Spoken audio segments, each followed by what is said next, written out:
In this lesson, we will see together the prepositions, but more precisely, d'après.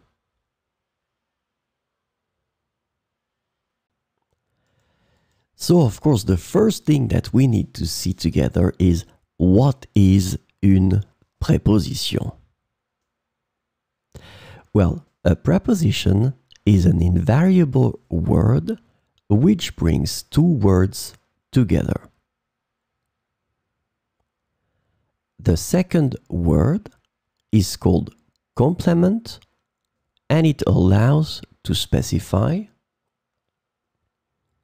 the time, the cause, the place, the state, the manner, the purpose, or the matter.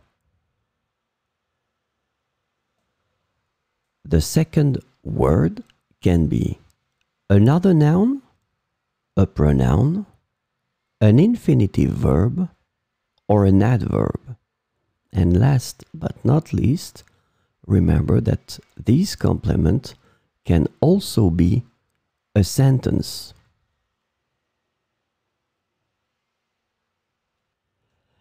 So, this lesson is about d'après. And the preposition d'après can be translated into according to, based on, and from in English. So we will see 4 examples with d'après. D'après les prévisions météorologiques, il va pleuvoir demain. D'après les prévisions météorologiques, il va pleuvoir demain.